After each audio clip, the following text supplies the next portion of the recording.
बीते कई घंटे से मनीष यादव नाम के समाजवादी पार्टी के कार्यकर्ता अखिलेश यादव पर जिस तरह हमलावर है वो बयान मीडिया की सुर्खियों में है।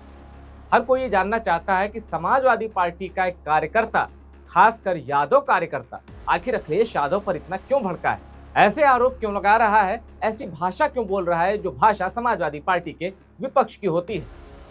हुआ क्या है मैं बताता हूँ। समाजवादी पार्टी की प्रदेश कार्यकारिणी के एक सदस्य हैं मनीष यादव। जसवंत नगर विधानसभा के वो प्रभारी भी रह चुके हैं। इसका मतलब उन्होंने शिवपाल यादव के इलेक्शन मैनेजमेंट का काम देखा है। उससे पहले बताया जाता है, जो जानकारी सोशल मीडिया पर उनके बारे में मिली है, कि एटा लोकसभा सीट से भी वो प्रभारी थे और अपने प्रत्याशी को उन्होंने चुनाव जिता दिया। तो मनीष यादव ने जो कथावाचक वाली जो पूरा प्रकरण हुआ है इटावा में, उसके बाद मनीष यादव ने समाजवादी पार्टी पर बहुत गंभीर आरोप लगाए हैं, प्रेस कॉन्फ्रेंस की, और कहा कि जिस तरह पीड़ित कथावाचकों को प्रेस कॉन्फ्रेंस में बुलाया गया, उनसे गाना गवाया गया, ढोलक बजवाई गई, ये उनका अपमान। चलिए, बात यहां तक होती, उनको एक घटना बुरी लगी होती तो ठीक है। मनीष यादव इसके बाद मतलब इससे कहीं आगे चले गए, वो यहीं तक नहीं रुके। उन्होंने कहा कि समाजवादी पार्टी जो है उसके लिए सबसे पहले परिवार आता है। उन्होंने कहा कि अपने परिवार के ही यादवों को टिकट दिया गया, बाकी यादवों को टिकट नहीं दिया गया। यादव का मतलब समाजवादी पार्टी के लिए पहले परिवार। अब इतने तीखे हमले समाजवादी पार्टी का कोई सदस्य रहते हुए, खासकर यादव सदस्य, बहुत रेयर है कोई इतने तीखे हमले करे। आखिर यह हमला क्यों किया जा रहा है? क्या कथावाचक को प्रेस कॉन्फ्रेंस में बुलवाना, ढोलक बजवाना, गाना गवाना, क्या ये ऐसा एक कोई एक्ट था जो मनीष यादव को क्षुब्ध कर गया? इतना ही नहीं, मनीष यादव ने गगन यादव का भी नाम लिया।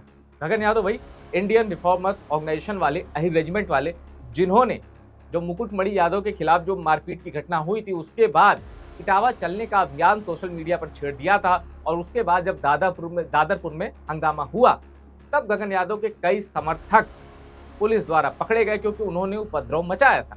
अब गगन यादव कह रहे हैं कि उपद्रव मचाने वाले मेरे समर्थक नहीं हैं, तो समाजवादी पार्टी की ओर से बयान आया कि ये अहिर रेजिमेंट वाले बीजेपी के लोग हैं, इनका समाजवादी पार्टी से कोई लेना देना नहीं।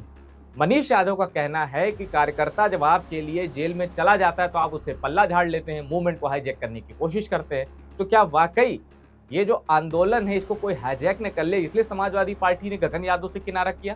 भाई गगन यादव अपनी पूरी राजनीति ये कह के चलाते हैं कि उनके जो आदर्श हैं वो नेताजी मुलायम सिंह यादव हैं और वो समाजवादी पार्टी की प्रदेश में सरकार बनाना चाहते हैं। अब अगर किसी आदमी का ऐसा विजन है, वो राजनीति में कुछ करता भी है, तो कहा जाता है कि समाजवादी पार्टी से उनकी राजनीति प्रेरित है। कई लोग समाजवादी पार्टी को उनको सदस्य भी बताते हैं, समाजवादी पार्टी के बहुत करीबी युवा बताते हैं। लेकिन समाजवादी पार्टी ने गगन यादव से पल्ला झाड़ लिया। अब गगन यादव भी क्या करेंगे? अगर जनाधार की बात करें तो गगन यादव तो मनीष यादव से भी ज्यादा पॉपुलर चेहरे हैं। तो क्या गगन यादव क्या बीजेपी के इशारे पर काम कर रहे हैं? गगन यादव के खिलाफ तो मामला भी दर्ज हो चुका है दादरपुर में जो हुआ था 26 जून को। तो ऐसे में गगन यादव और मनीष यादव, ये दो चैप्टर समाजवादी पार्टी के लिए नया जरूर है। अब मनीष यादव से भी पार्टी पल्ला झाड़ सकती है और पार्टी से उनको निकाला भी जा सकता है, क्योंकि उनके बयान बहुत तीखे हैं जो पार्टी की लीडरशिप, पार्टी के जो कार्यकर्ता हैं और पार्टी की जो यूनिट है उनको चुभने वाले, उनको पसंद नहीं आएंगे। लेकिन गगन यादव के बाद मनीष यादव ने आखिर ऐसा बोला क्यों? क्या मनीष यादव को पार्टी में कुछ वो पाने की चाहत थी जो पार्टी में पूरा नहीं हो पा रहा, वो पार्टी बदलना चाहते हैं?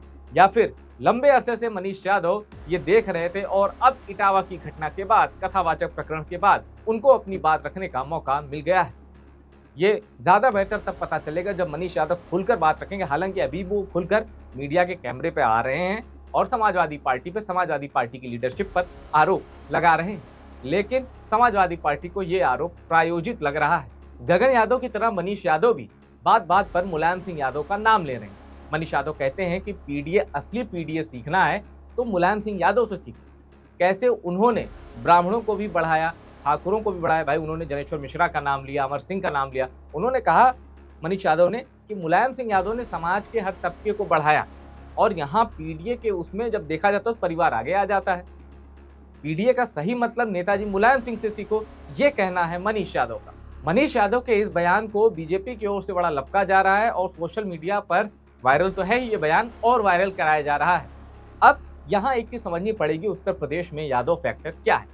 देखिए 2024 के लोकसभा चुनाव में अखिलेश यादव ने एक चीज क्लियर कर दी थी कि भाई यादव वोट तो हमारे पास है, इसलिए टिकट गैर यादवों को ज़्यादा दो, ताकि यादव वोट तो है ही, गैर यादवों को टिकट देने से ओबीसी वर्ग में बात कर रहा हूँ, या ओबीसी या जनरल कैटेगरी में, क्योंकि रिजर्व पे तो रिजर्व कैंडिडेट को देना पड़ेगा।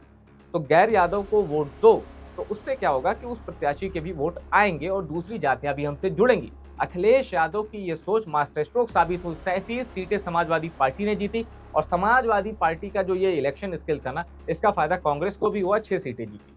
इसमें कोई दो राय नहीं है कि कांग्रेस ने जो 6 सीटें जीती हैं उसमें समाजवादी पार्टी का एक बड़ा रोल।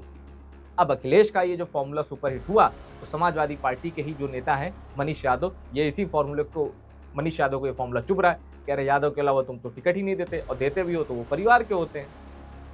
जबकि अखिलेश यादव का राजनीतिक रूप से ये रणनीति बिल्कुल सफल रही, और 2027 के विधानसभा चुनाव में भी अखिलेश यादव इसी रणनीति को आगे बढ़ाने में जुटे। अब यादव फैक्टर बीजेपी के लिए क्या है उसको भी समझ लीजिए। बीजेपी को ये पता चल गया, सर्वे करा लिया, कई जतन करके देख लिए, बीजेपी को ये पता है कि यादव वोट बैंक के पीछे भागना बेवकूफ़ी है, वो नहीं टूटेगा, और आएगा भी तो 5 से 6% आएगा, 7%, 8%, हद से ज़्यादा 10%। इससे अच्छा है कि यादव के अलावा जो बाकी जातियां हैं उनको लुभाने की राजनीति की जाए, ये बीजेपी की ओर से।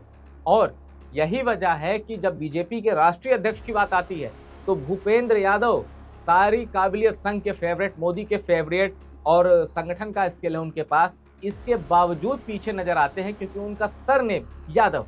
बीजेपी जानती है कि अब किसी यादव को अध्यक्ष बनाकर या राष्ट्रीय अध्यक्ष बनाकर यादव वोटर्स को खासकर उत्तर प्रदेश में और बिहार में नहीं लुभाया जा सकता।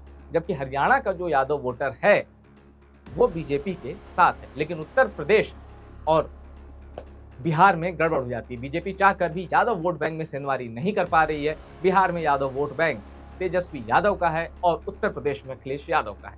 2024 के लोकसभा चुनाव में भी ये बात साबित हो गई।